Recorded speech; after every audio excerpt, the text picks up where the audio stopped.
स्थानिक स्वराज्य संस्थांच्या निवडणुकीपूर्वी बीडच्या राजकारणात मोठी घडामोड घडत असल्याचं आपल्याला पाहायला मिळतंय.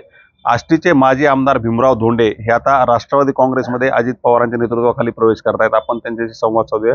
काय सांगाल, गेल्या अनेक वर्षांपासून तुम्ही राजकारणात सक्रिय आहेत. आता काही वर्षापूर्वी तुम्ही भाजपमध्ये देखील सक्रिय होता, परंतु आता भाजप सोडून तुम्ही राष्ट्रवादीमध्ये प्रवेश करताय. काय नेमकी घडामोड आहे, काय कारण? मी सुरुवातीला माझं राजकीय जीवन एका शेतकरी संघटनेच्या मार्फत सुरू झालं. 1980ची विधानसभेची निवडणूक मी अपक्ष लढवली होती आणि मी अपक्ष निवडून आलो. पण मी काँग्रेसमध्ये जॉईन झालो. 2दा-3दा काँग्रेसने मला तिकीट दिलं. मी तिथेही आमदार झालो. पुढं मध्ये काँग्रेसने मला तिकीट नाकारल्यानंतर मी भारतीय जनता पक्ष जॉईन केला. भाजपने मला तिकीट दिलं, निवडून आलो. पुढं हरल्यानंतर त्यावेळेस भाजपने वेगळा निर्णय घेतला, मला उमेदवारी दिली नाही. मग मी अपक्ष लढलो, मला यश आलं नाही. मग मी नंतर असा विचार केला की सध्या जे लोकप्रतिनिधी आलेले आहेत त्यांची भूमिका एवढी सकारात्मक नाही. ते थोडं जास्त राजकारण करतात. अनेक लोकांना त्रास होतो. सार्वजनिक कामं चालू असलेली बंद असतात. साखर कारखान्यासाठी आपल्याला सुरू करायचं आहे, त्याच्यात थोडा अडथळा त्यांनी आणलेला आहे. त्यामुळे कारखाना आता यावर्षी सुरू होऊ शकला नाही. मग ह्या सगळ्या गोष्टी मार्गाला लागल्या पाहिजे. कारखाना माझा वैयक्तिक खाजगी नाही आहे, सहकारी साखर कारखाना. मागच्या पिढीतल्या लोकांनी काढला कारखाना, मी कारखाना काढलेला नाही. लोकशाही पद्धतीने निवडणूक जी झाली त्यात मी जिंकून आलो होतो. पूर्वीचा कारखाना कोणी काढला? श्रीपतराव कदम, भाऊसाहेब आजबे, साहेबराव दादा थोरवे, भाऊसाहेब वाळके, गहिनाथ पाटील सानप, गहिनर, त्याच्याप्रमाणे अशी जी मंडळी होती त्यांनी हा कारखाना उभा केला. पुढे निवडणुका झाल्यानंतर मी जिंकलो. आता माझ्या ताब्यात आहे. मध्ये दुष्काळामुळे तो बंद होता. मग आम्ही मध्ये धाडसी निर्णय घेतला. आम्ही पैसे गोळा करून 25 कोटी रुपये OTS बँकेचे भरले. कारखाना बोर्डाच्या ताब्यात आला. आल्यानंतर तो सुरू करायसाठी मध्येच त्याचं लायसन्स जे असतं ते विड्रॉ झालेलं आहे, म्हणजे ते सस्पेंड झालं आहे किंवा काढून घेतलेलं आहे. ते परत मिळायचा आमचा प्रयत्न चालू आहे. पण त्या काही मंडळींनी अडथळा आणलेला आहे, लोकप्रतिनिधींनी. त्यामुळं हा सीझन सुरू होऊ शकला नाही. ऊस उत्पादकाच्या खूप मोठ्या अडचणी आहेत. आपल्या सर्वांना माहिती आहे की शेती किती परवडते. बाकीची तूर असो, कापूस असो, सोयाबीन असो, उडीद असो, अतिवृष्टीने खराब झालं, शेतकऱ्यांचं मोठं नुकसान झालं. ऊसाचंच एक असं पीक आहे की ज्यामुळं शेतकऱ्याला कमी पण हमखास 2 रुपये मिळतील.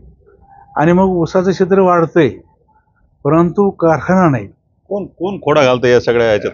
नाही, याच्यामध्ये लोकप्रतिनिधी जे आपले आहेत सध्याचे, त्यांनी एक खाजगी लायसन आणलेलं आहे. खाजगी साखर कारखान्याचं लायसन आणलं, आपलंही रद्द केलं. आता ते असं म्हणतात मी माझ्या हातात तोडायचे, परंतु त्यांनी तसा प्रयत्न केला, त्यामुळे ते रद्द झालं.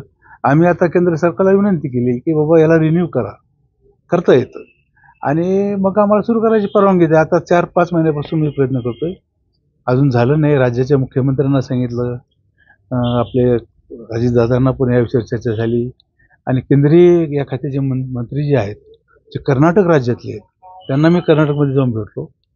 त्यांना पण रिक्वेस्ट मी केलेली आहे. ते सगळे सकारात्मक आहेत, कारण कारखाना शेतकऱ्यांचा आहे. 7 तालुक्यातले सभासद लोक आहेत. तुम्हाला असं वाटतं सरकार याच्यात महिना 15 दिवसात निर्णय घेईल आणि मग कारखान्याचं काम करून पुढच्या वर्षी कारखाना सुरू होईल. आपण जर पाहिलं तर जिल्ह्यात जेव्हा तुम्ही भाजपमध्ये सक्रिय होता त्यावेळेस पंकजाताई यांचे विश्वासू म्हणून तुमच्याकडे पाहिलं जातं. अगदी पंकजाताईंनी अनेकदा माझे मार्गदर्शक असा उल्लेख केल्याचा आपल्याला पाहायला मिळतो. मग अशा स्थितीत तुम्ही भाजपमध्येच थांबण्याऐवजी मित्रपक्ष किंवा महायुतीमधल्या दुसऱ्या एका पक्षाकडे जात आहे, ज्या की पक्षाविरोधात तुम्ही निवडणूक लढली होती, जे की विरोधकच होते तुमचे.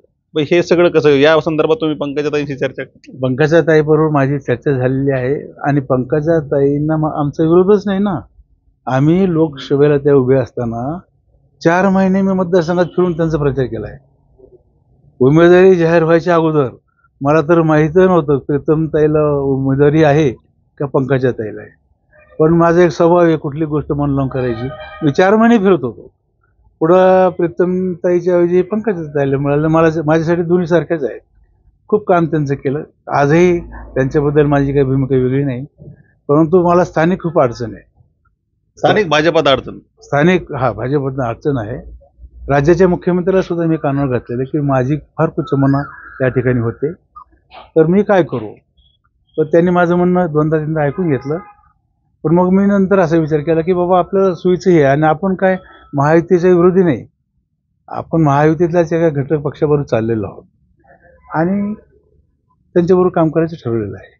नक्कीच. आता तुम्ही बाळासाहेब आजबे यांच्यासोबत राष्ट्रवादीमध्ये जात आहे आणि आगामी काळात स्थानिक स्वराज्य संस्था निवडणूक आहेत, त्यावेळी बाळासाहेब आजबे असतील, तुम्ही असतील किंवा इतर जे सगळे आहेत सुरेश धसेंचे विरोधक, ते सगळे एकत्रित येऊन त्या निवडणुकीत उतरणार असं चित्र आहे एकंदर.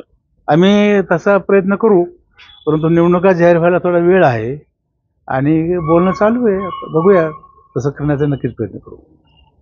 नक्कीच. स्थानिक भाजपात अडचणी असल्यामुळं आता महायुतीमधीलच राष्ट्रवादी काँग्रेस सोबत जाण्याचा निर्णय माजी आमदार भीमराव धोंडे यांनी घेतलाय. आता त्यांचा आगामी प्रवास कसा होतो आणि त्यांना या ठिकाणी यश मिळतं का हे पाहणं महत्त्वाचं आहे. उदय नागरगोजे, पुढारी न्यूज, बीड.